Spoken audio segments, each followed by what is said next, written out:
Marcos 13, 31. Quem achou, diga amém. Quem não achou, diga escola de sabedoria. Diz assim: os céus e a terra passarão, mas as minhas palavras jamais... Vamos ler novamente? Os céus e a terra, mas a minha palavra... Somente até aí. Toma o teu assento, glorificando e exaltando o nome do Senhor. Amém? Aleluia. Queridos, eu quero poder compartilhar com você uma palavra. E eu acredito que esta palavra vai poder te ajudar você a viver melhor dentro da sua casa, a viver melhor no ministério, a viver melhor em todas as áreas. O texto a qual nós lemos é bem claro, que os céus e a terra passam, mas a palavra de Deus ela não passa. O que significa isso? Que as promessas de Deus vai se cumprir, que os projetos de Deus, que aquilo que Deus revelou para você vai se cumprir. Mas nós temos que entender algo, que a palavra de Deus ela se cumpre, mas também eu tenho que praticar algo para que isso se cumpra. Eu entendo que as bênçãos de Deus já foi liberada. As bênçãos de Deus já foi liberada para a sua casa, para a sua vida, para o seu núcleo, na sua liderança, já está liberado. Mas nós temos que tomar posse. Mas quantos cultos nós já ouvimos isso? Tome posse da sua bênção. Tome posse daquilo que é seu. E nós levantamos a nossa mão, ou até mesmo dizendo, tomo posse daquilo que é meu. Mas verbalizar somente não muda a vida de ninguém. O texto na Bíblia Sagrada diz que eu não posso ser um ouvinte, mas um praticante. Então eu não posso só ouvir, eu não posso só tomar posse, eu tenho que ter uma atitude de fé, eu tenho que praticar ou provocar algo para que aconteça na minha vida. E baseado nisso eu dei um tema para essa mensagem hoje, e o tema é, colocando para fora o que realmente você é aqui dentro. Colocando para fora o que realmente você é aqui dentro. Porque às vezes nós somos uma pessoa aqui dentro e temos um comportamento aqui fora totalmente diferente. E existe vários tipos de comportamento. Um deles é o comportamento passivo. Diga, comportamento passivo.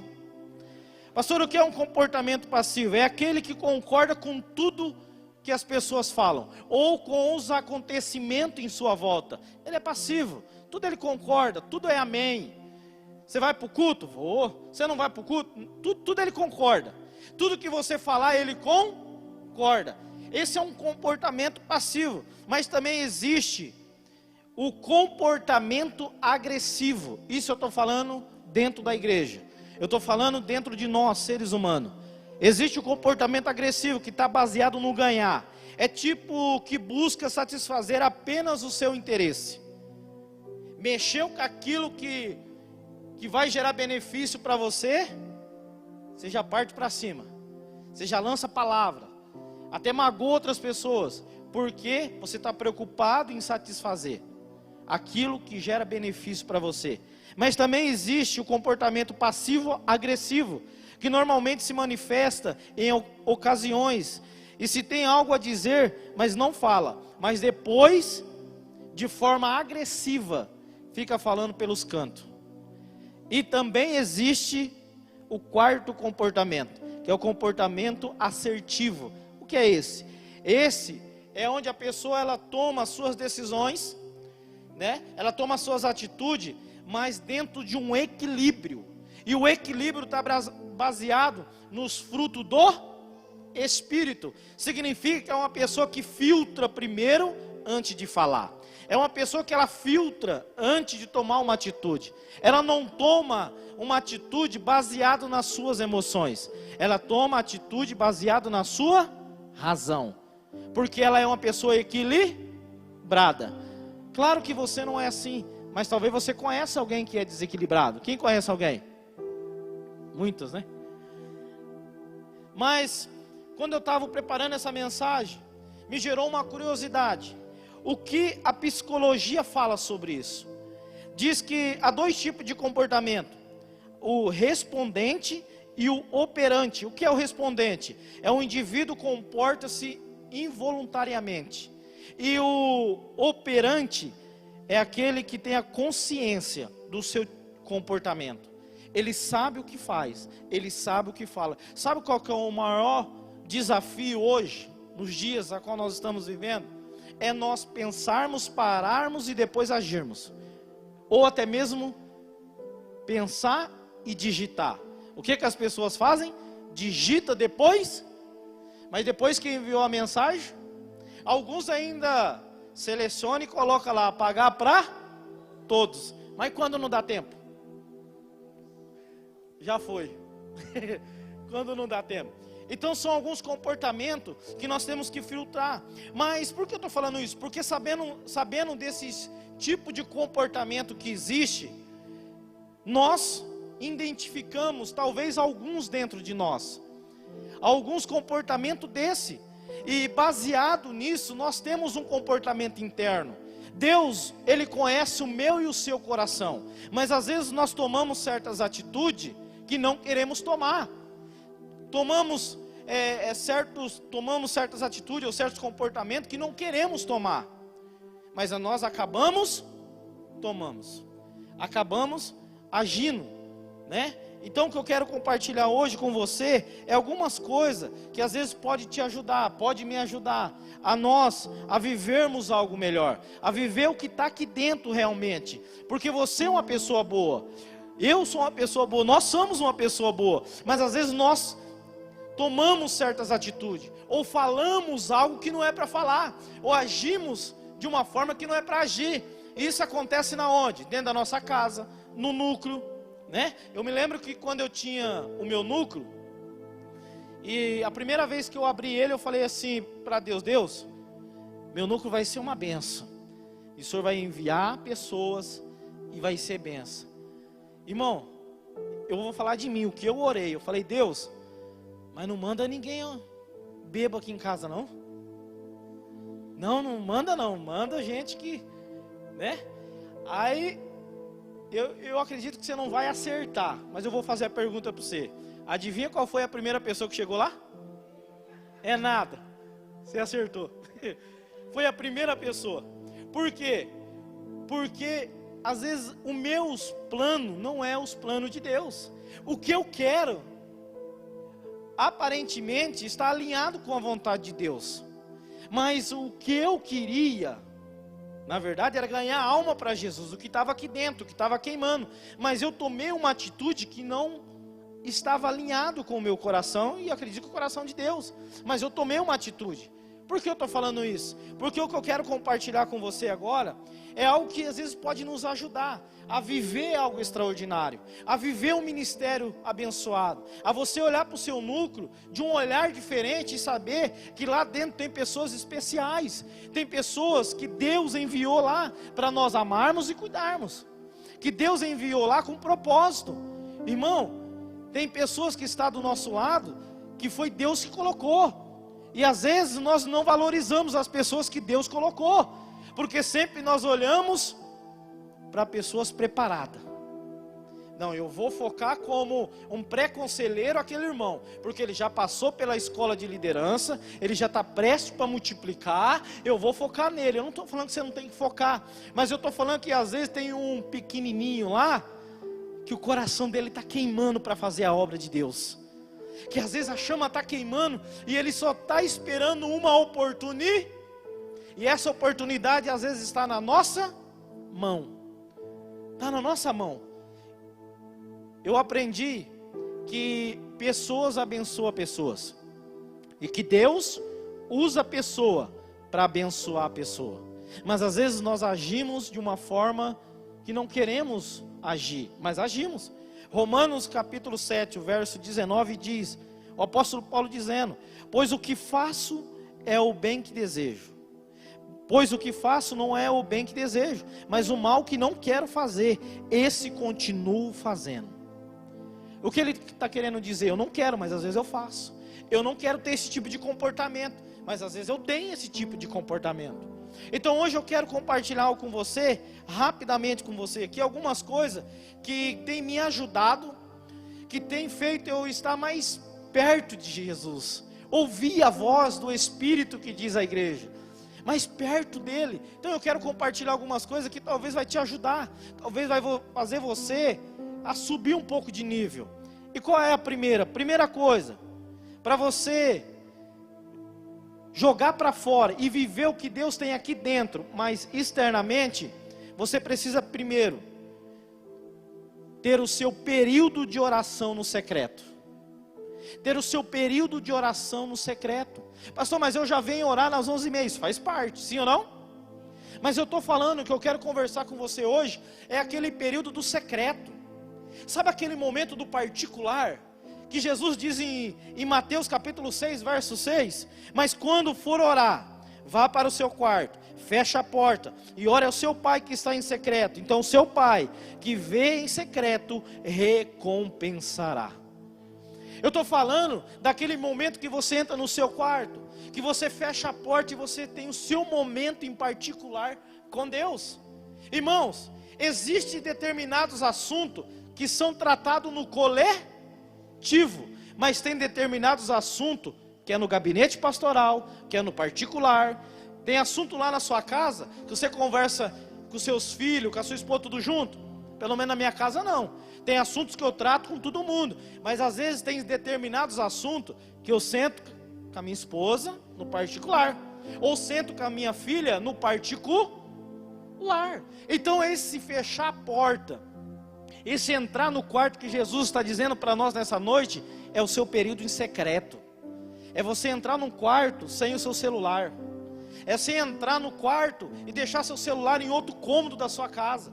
Porque, querido, isso aqui é bênção de Deus, mas se a gente não souber usar, vira maldição.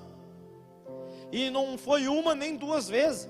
Eu já tive momento de eu entrar em oração, entrar no quarto e levar esse celular. E eu deixar a internet ligada e fazer aquele barulhinho do WhatsApp. Faz o barulho do WhatsApp aí. É isso aí.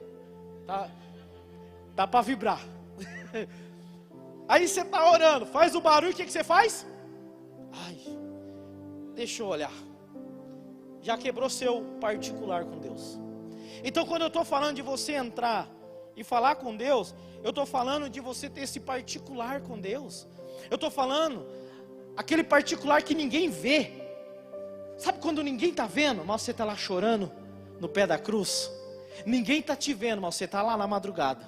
Ninguém está te vendo, mas você está lá orando. Ninguém está te vendo. Pastor, mas eu tenho que orar, eu já leio a palavra de Deus, eu preciso orar? Claro. Querido, a palavra ela nos edifica, sim ou não? Só que Deus já é a paz. E a oração? A oração me aproxima de Deus. Então isso significa que a palavra de Deus, ela veio e ela vem para nós para quê? Para mover o nosso coração. A palavra de Deus, ela é pregada no altar, ela é pregada no núcleo, ela é pregada para quê? Para alinhar o nosso coração com o coração de Deus. Então, a palavra de Deus é para isso, é para alinhar o desejo de Deus no nosso coração. É para que o nosso coração seja quebrantado, é para que o nosso coração seja tocado através da palavra, e assim nós viemos se prostrar diante de Deus e se humilhar diante dele. Mas pastor, e a oração? A oração move o coração de Deus. A palavra move o meu coração, mas a minha oração move o coração de Deus. Então eu preciso ter esse momento. Lembra quando Tiago diz: chegai pois a Deus, e Ele chegará a vós. Então eu tenho que estar na oração, sim, no coletivo, mas também eu não posso descartar o meu particular com Deus. Eu não posso descartar o meu momento no secreto com Deus. Quando eu me desligo de tudo e eu falo, agora é eu e o Senhor. Agora é uma conversa entre pai e filho. Então eu quero te encorajar a você tirar um momento com Deus, a você entrar no seu quarto e orar de repente por uma causa que aos olhos humanos é impossível resolver. Que você entrar num quarto e de repente orar por alguém que um dia passou no seu núcleo e hoje às vezes está desviado. É uma palavra até feia, mas é uma realidade, está desviado. E de repente, num secreto, numa oração entre você e Deus, um particular em você e Deus, Deus pode mudar a vida daquela pessoa. Querido, nós somos representantes de Deus nessa terra. Nós somos representante de Deus nessa terra. Deus colocou uma responsabilidade. Eu já falei várias vezes, quando eu tive a oportunidade de pregar aqui, de falar que existe pessoas na nossa cidade, existe pessoas que o nosso pastor ou outros pastores vão pregar, vão falar de Jesus e não vai acontecer nada, porque essas pessoas estão determinadas para mim ganhar. Está na minha responsabilidade ganhar. Tem pessoas que estão na sua responsabilidade ganhar. E detalhe, você até sabe quem é, porque Deus já preparou até um cenário para te mostrar essas pessoas. Só que o inimigo tem colocado pensamento e tem colocado algo no teu coração, e até você tem verbalizado dizendo: eu não estou preparado, não é a hora de eu falar de Jesus, não é o momento. E hoje eu estou aqui para te dizer que é a hora, que é o momento, que Deus está esperando apenas você abrir a sua boca, para que Ele possa encher de palavras de vida eterna. Aleluia! Nós profetizamos que Lins é do Senhor Jesus. Nós profetizamos isso e falamos várias vezes, sim ou não? Eu mesmo já falei várias vezes. Só que eu entendo que Lins é de Jesus se eu fazer o meu papel, se você fazer o seu papel, que quando você passar porventura na esfera da sua mente o desejo de você querer parar e fechar o seu núcleo, você fala: opa, eu sou representante de Cristo, eu não vou parar, eu vou continuar, eu vou buscar, aleluia, eu vou lutar, eu vou parar um pouco de pensar em mim e pensar no próximo, eu vou parar um pouco de pensar no meu eu e vou pensar, aleluia. Hoje eu gravei um áudio num grupo a qual eu tenho liderado, e eu falei assim para eles: nós não temos que ter dó de pessoas. Você não pode ter dó de pessoas, porque Jesus não teve dó de ninguém. Pelo menos eu já li a Bíblia e eu não vi Jesus com dó de ninguém. A coisa que nós temos que ter, e que Jesus teve, se chama íntima compaixão. Pastor, o que é íntima compaixão? É eu me colocar no lugar do próximo, é eu sentir a dor do próximo. E às vezes essa dor que eu e você sente, nós temos que entrar no nosso quarto e falar com Deus, e apresentar diante de Deus. Se não me falha a memória, Isaías 43, 26, diz que eu tenho que levar minha causa diante de Deus, para que Ele possa justificar. Então é eu levar essa causa, é eu sentir a dor e falar: Jesus, às vezes eu não tenho condições de ir lá onde meu irmão está, mas eu estou apresentando essa causa, e eu estou entrando nesta causa, eu estou orando, eu estou entrando diante do Senhor no meu secreto com o Senhor, pela vida do meu irmão, pela vida da minha irmã, aleluia. E aí, eu creio que vai passar um tempo, e você vai poder ver aquela pessoa glorificando a Deus pelo milagre, e aí, ela contando testemunho na igreja, e você vai poder se alegrar, e falar: valeu a pena eu entrar no meu secreto, valeu a pena eu orar, valeu a pena eu sacrificar, valeu a pena. Então é a primeira coisa, é eu poder ter esse período de oração no secreto. A segunda coisa, é eu resolver a minha paternidade, para me receber a minha herança. Vou repetir, resolvo a paternidade, para receber a sua herança. Pastor, o que quer dizer com isso? Eu quero dizer que lá em Lucas, capítulo 15, a história relata de um jovem que decide pegar primeiro a herança e sair de casa. E a Bíblia diz que nessa saída ele se diverte. Eu acredito que ele comeu do bom e do melhor, bebeu do bom e do melhor, mas ele estava com a herança, sua paternidade não estava resolvida. E aí ele caminha, até que chega um período que tudo que ele tinha, ele perde. E aí a vida dele é estar no meio dos porcos. É estar no meio dos porcos. É estar dependendo de alguém. Mas a Bíblia diz que ele cai em si. Repita comigo: cai em si.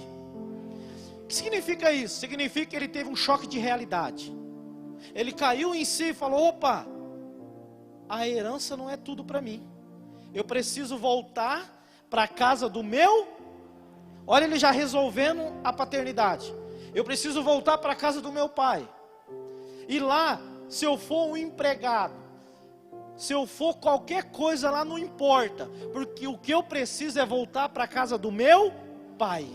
Eu preciso voltar, eu preciso resolver essa questão, porque eu preciso deixar um legado. Eu preciso deixar um legado. Eu preciso deixar um legado para a minha geração. Então eu preciso me resolver. Pastor, como que eu resolvo a minha paternidade? Claro que tem uma lista, mas eu quero falar só de uma coisa que te ajuda a você resolver a sua paternidade. É você aceitar o discipulador que Deus colocou para você. É você aceitar. Pastor, mas eu não concordo, eu não aceito, é isso, é aquilo. Você não aceita, mas eu acredito que Deus olhou para você, olhou para o teu coração e preparou o discipulador certo, a discipuladora certa. Então aceita. Na vida não é tudo o que eu quero, mas sempre o que prevalece é a vontade de Deus. Você não percebeu que tem áreas da sua vida que está travado? Porque você não aceitou ainda. Então aceita. Aceita. Então aceite a pessoa que Deus colocou para orar por você. Pastor, mas o meu discipulador é fulano, e eu tenho muito mais conhecimento do que ele. E aí, é Deus te falando, então tenha a humildade de abaixar. Tenha a humildade de respeitar. Tenha a humildade de honrar. Porque você pode ter mais conhecimento, ter mais sabedoria, mas Deus colocou o seu discipulador, o cajado na mão dele. Então está na mão dele a responsabilidade.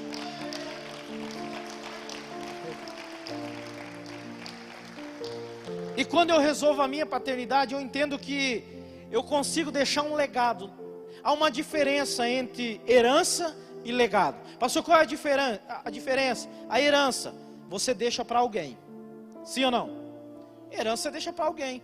E o legado? Você deixa em alguém. Vou repetir. A herança você deixa para alguém. O legado você deixa em alguém. Você deixa em alguém.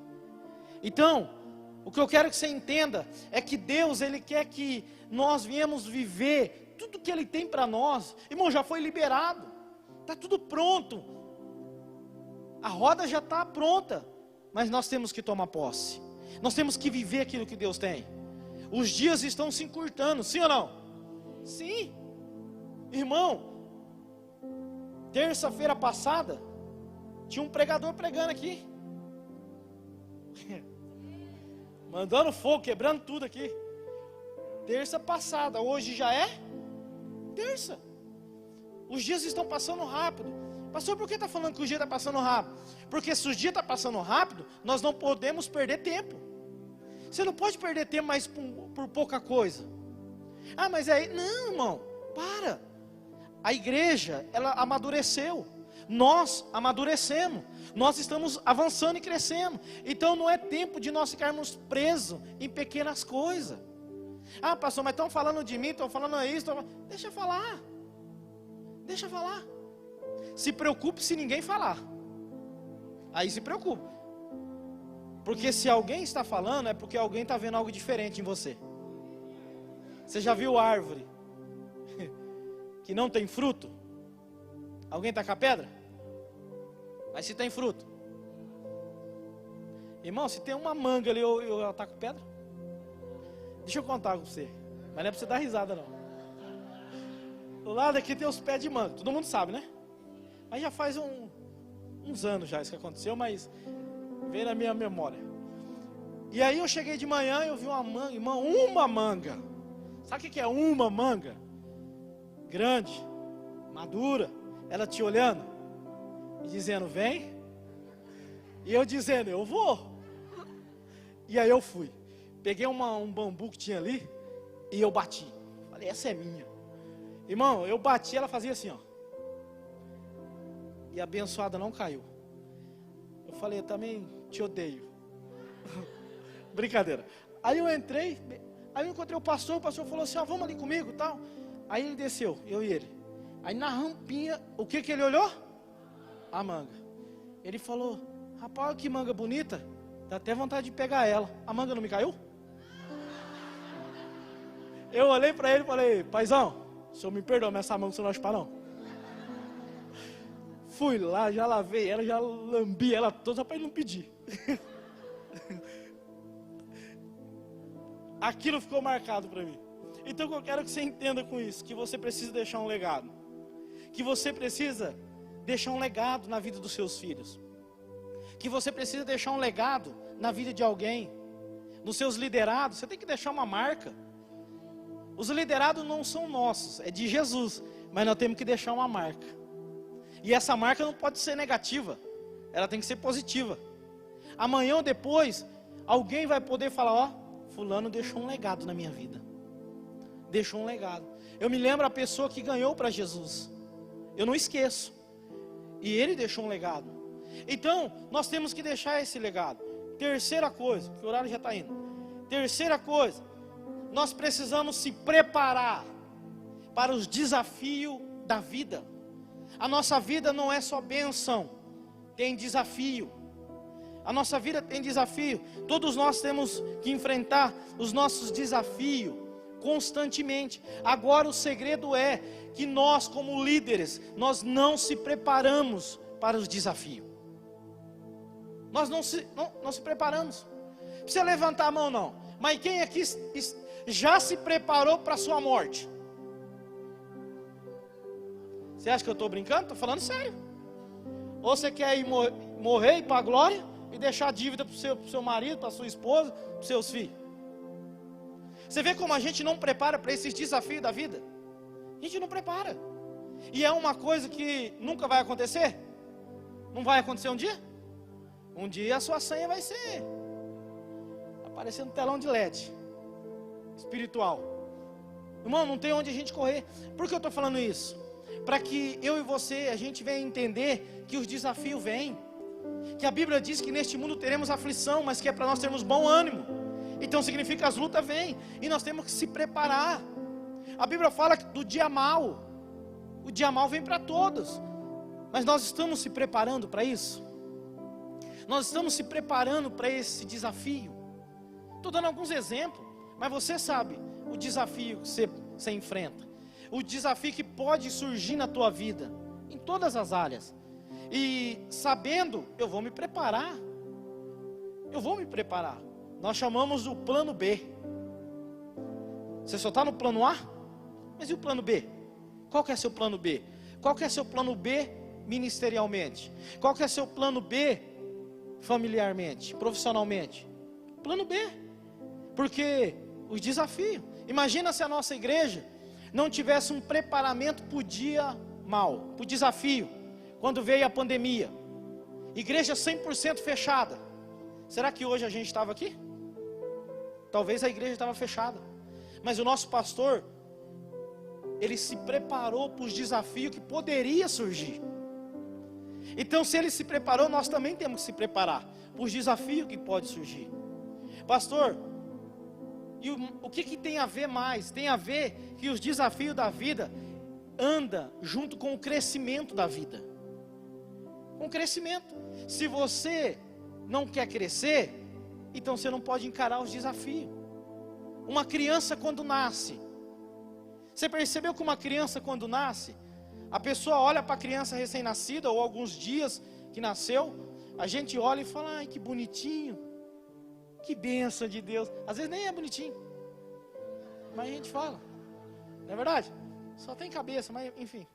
A gente olha e fala: nossa, que bonitinho, não é verdade? A gente não fala: nossa, mas isso aí não vai virar nada na vida. Não, a gente olha, é tão bonitinho. Mas incrível que pareça, eu já vi pessoas que olhou para uma criança e diz: ai, que bonitinho, que bênção de Deus. E a mesma pessoa que falou um dia para a criança que era uma bênção, começou a criticar ela quando ela cresceu. Porque o seu crescimento sempre incomoda alguém. O seu crescimento no núcleo vai incomodar alguém. O seu crescimento sempre vai incomodar alguém. E glória a Deus por isso. E louvado seja Deus por isso. Então, nós precisamos encarar esse desafio. Por quê? Porque nós vamos crescer para a glória de Deus. Nós vamos avançar. Então, os desafios vão surgir. E quando os desafios surgir, eu vou encarar e eu não vou murmurar. Porque se tem uma coisa que derruba a crente é o tal da murmuração. Sua geladeira está cheia e só picanha, só Coca-Cola. Você até, irmão, você já tem gravado na cabeça. Ela, geladinha. Você sai do serviço e já imagina. Vou chegar lá, Coca-Cola. Coloquei até um gelo lá para me pôr, um limãozinho, vai ser top. E aí você já vai dando glória a Deus. Alguns já até descongelou a picanha, né? Para fazer aquele churrasquinho, é só benção. E aí você está ali. Mas e quando não tem isso? E quando às vezes sai do serviço, lá você é alegre, dá risada, no meio do caminho você dá risada, mas você se depara com um cenário totalmente diferente, aonde às vezes não tem a coca, só tem a garrafa da coca, e cheio de água. Às vezes não é a picanha que tem, mas tem o bife de granja. Sabe o que é o bife de granja, né? Ovo. E aí quando você quebra, ele está estragado ainda. Crise. Mas é nessa hora que Deus observa. Porque eu não sei se com você acontece isso, mas comigo já aconteceu. No momento de desafio, Deus fica em silêncio. Você ora, Deus não fala. Você jejua, Deus não fala. Parece que Deus desapareceu. E você se encontra sozinho. E você olha e fala, a hora é o quê? É eu murmurar. É eu querer fechar o núcleo. É eu querer sair da igreja. Mas quando tinha picanha, você não falava isso. Quando a coca estava lá, você não falava isso. Mas os desafios surgiu. E aí não estava preparado para o desafio. O que eu quero que você entenda é que no momento que tiver tudo bem, glorifica a Deus. Está dando tudo errado, glorifica a Deus. Pastor, está dando tudo errado, glorifica a Deus. Aleluia. Você já viu aquele período que você faz tudo certo, mas no final dá tudo errado? Você faz tudo certinho, mas dá tudo errado. Por quê? Porque o meu tempo não é o tempo de Deus. O seu tempo não é o tempo de Deus. Um dia para Deus é como 1000 anos. 1000 anos para Deus é como um dia. Então às vezes não está dando certo porque ainda não é o tempo de Deus. Então continue perseverando. Pastor, mas está doendo. Continue perseverando. O tempo de alegria vai vir. Salmo 30, verso 5 diz que o choro dura uma noite, mas a alegria vem pela manhã. Significa que a tristeza, a angústia, o desespero tem prazo de validade. É só uma noite. O amanhã vai chegar. O amanhã está chegando. Aleluia. O amanhã está chegando. Então eu preciso me preparar. Eu preciso me preparar. E quarta coisa, para mim jogar para fora, colocar para fora o que está aqui dentro realmente, aquilo que às vezes eu quero colocar para fora, mas eu não consigo, é o que nós precisamos entender. E não ter dúvida que Jesus é o caminho, a verdade e a vida. Eu preciso entender isso. Eu preciso entender que Jesus é o caminho, que Ele é a verdade e que Ele é a vida. Eu não estou falando só por falar, eu estou falando que você precisa entender isso, que você precisa entender que Jesus é. Vamos lá no início, porque quando eu olho para o jardim do Éden, me parece que eu vejo Jesus já falando ali. Parece que eu vejo a Jesus compartilhando esse texto lá, de João, capítulo 14, verso 6. Quando eu estava lendo, parece que eu me vi um cenário, Adão e Eva, e Jesus dizendo para eles, eu sou o caminho, a verdade e a vida. Parece que eu estou vendo Jesus falando nessa terça profética, que Ele é o caminho, a verdade e a vida. Pastor, fala mais. Deixa eu te falar. A Bíblia diz que Satanás entra no jardim do Éden. Por onde? Diga, caminho. Entrou por um caminho. Ele entra, imagina a cena comigo. Satanás entra por um caminho, vai até a serpente vai até Eva. Olha o trilho. Vou repetir. A serpente entra por um caminho, vai até Eva. E quando a serpente chega até Eva, A serpente, ela consolida tanto. A serpente, ela consolida tanto Eva, que gerou uma mentira. Correto? Então nós estamos falando de um caminho, de uma mentira. Ele consolidou e gerou uma mentira. Essa mentira gerou percas, e eles foram expulsos da onde? Do jardim. Os caminhos foram fechados. Porque eles foram expulsos, o caminho foi fechado. A expulsão gerou um fechamento de portas. Eles foram os expulsos do jardim. E aí parece que eu me vejo Jesus dizendo: eu sou o caminho, a verdade e a vida. Parece que Jesus está dizendo para nós nessa noite que aquilo que Adão perdeu, os caminhos que Adão fechou, Jesus ganhou na cruz do Calvário.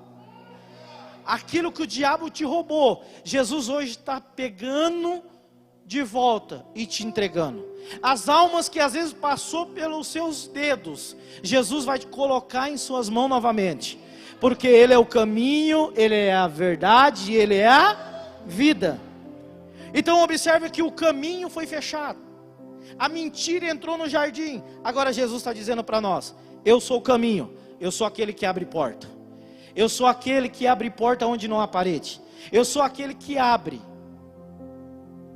para viver algo extraordinário. Aí Jesus continua dizendo para nós: mas eu também sou a verdade.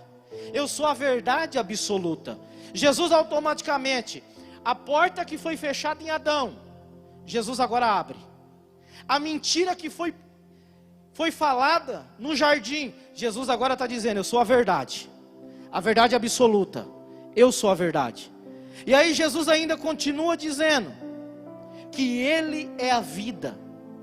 A vida que Ele está dizendo aqui, Jesus está falando para nós: se você permanecer, eu sou a vida absoluta.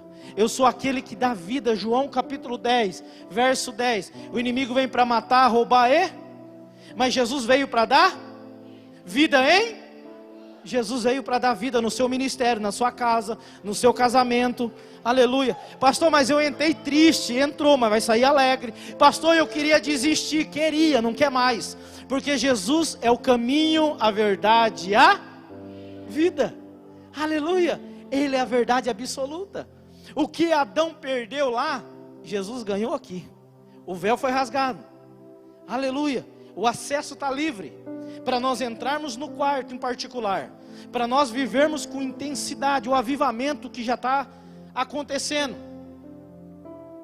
Você acha que não está acontecendo? Irmão, o avivamento está acontecendo nessa igreja. Eu posso estar muito enganado, mas eu acredito que esse tempo é o tempo que a igreja JCP tirou um tempo de intensidade, propósito de oração e sacrifício. Olha o pessoal orando, clamando, buscando.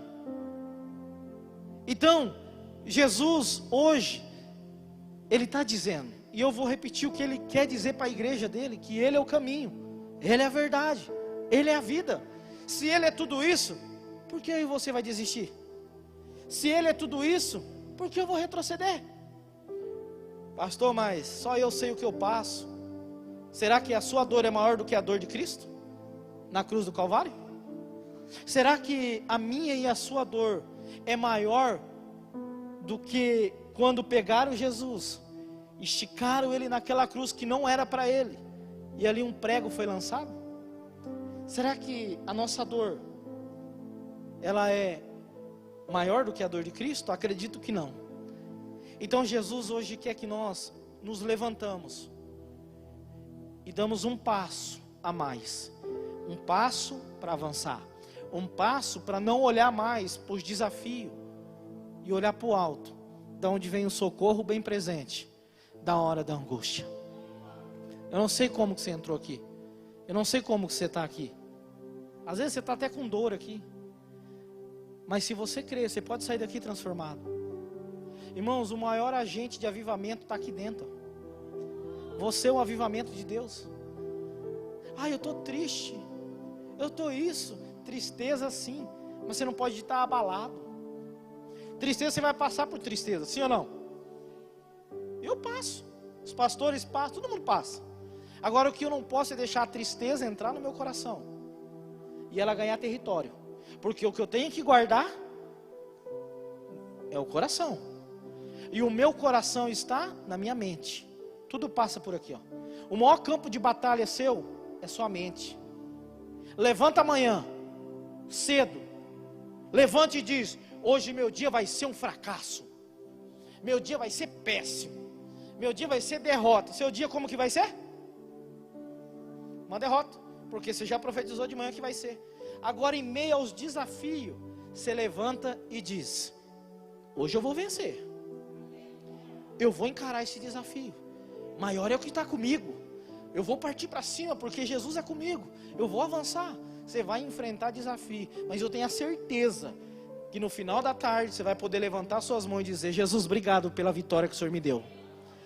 Porque tudo passa por aqui, ó. Tudo passa por aqui. Tudo passa por aqui. Tudo passa na esfera da nossa mente. Aleluia.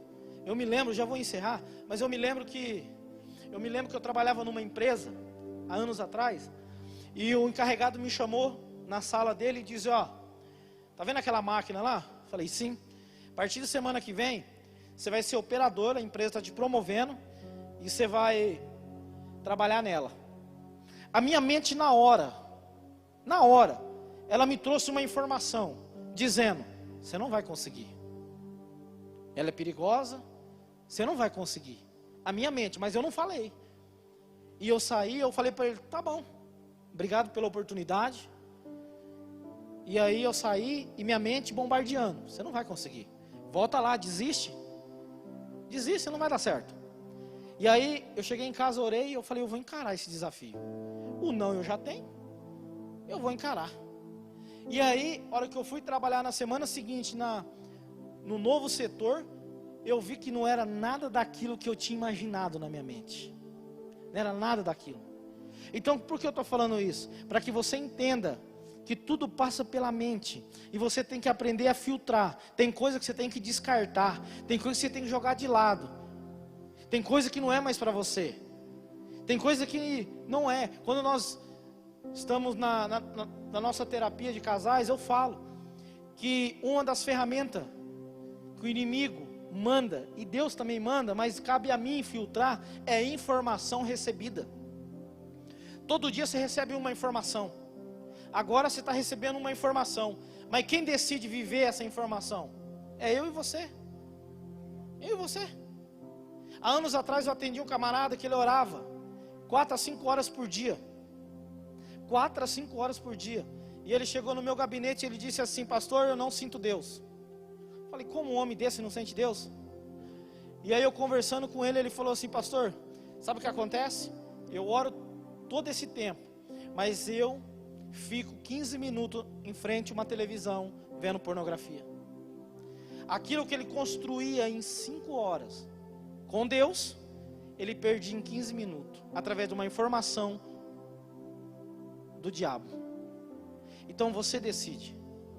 Ser crente aqui é fácil, ser cristão aqui dentro é fácil, mas o culto vai acabar, nós já vamos orar para encerrar. Você vai para sua casa, de repente você vai jantar, de repente você vai comer um lanche em algum lugar, não sei a sua logística.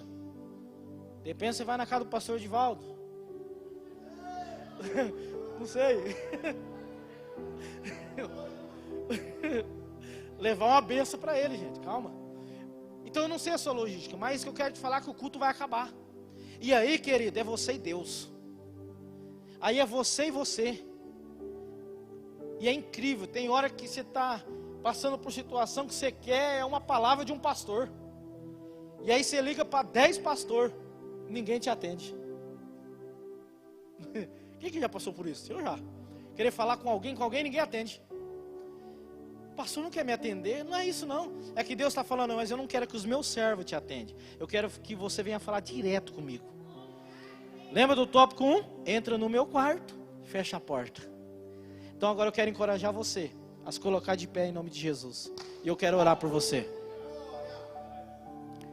Você que está nos acompanhando pela internet, que Deus abençoe. Que Deus possa te abençoar em nome de Jesus, amém? Às vezes você está aqui, irmão, e você nem sabe que você está aqui, mas você veio. Outros vieram aqui com a expectativa, o pastor chegou. Eu vou lá. O pastor já chegou da África, eu vou lá. Vou ver, né? O pastor vai falar alguma coisa, eu quero estar lá. Aí você chega aqui, eu subo. Aí já veio uma informação no seu coração. A informação chegou. Você falou, é ele. É ele. Porque às vezes Deus usa pessoas que a gente não quer para nos abençoar. Mas se você está aqui, irmão, é porque Deus vai te abençoar e pronto, acabou. Mais uma vez o diabo perdeu. Mais uma vez Satanás perdeu. Aleluia. Mais uma vez. Porque você está aqui não é por causa do homem, você está aqui por causa de Jesus Cristo. E agora nós vamos buscar Ele. Feche os seus olhos e aumenta o volume da sua voz. Jesus, Pai, obrigado. Obrigado porque o Senhor, meu Pai, o Senhor é o caminho, o Senhor é a verdade e o Senhor é a vida. Pai, lá no jardim do Éden, os caminhos foram fechados. Os caminhos foram fechados, Jesus. E hoje muitos líderes que aqui estão, os caminhos também estão fechados. As portas, Pai, parece que não se abrem. Mas em nome de Jesus, eu oro junto com a sua igreja, com a igreja amada. Deus, com a igreja a qual o Senhor levantou nessa cidade. Senhor, eu oro junto com o seu povo. Jesus, é com este povo que o Senhor está liberando hoje. E dizendo que as portas que foram fechadas, o Senhor está abrindo. Porque o Senhor é o caminho. O Senhor é aquele que abre. O Senhor é o único que tem a chave do céu e do inferno. O Senhor é aquele que pagou um alto preço na cruz do Calvário. Aleluia. Eu quero que você feche os seus olhos agora.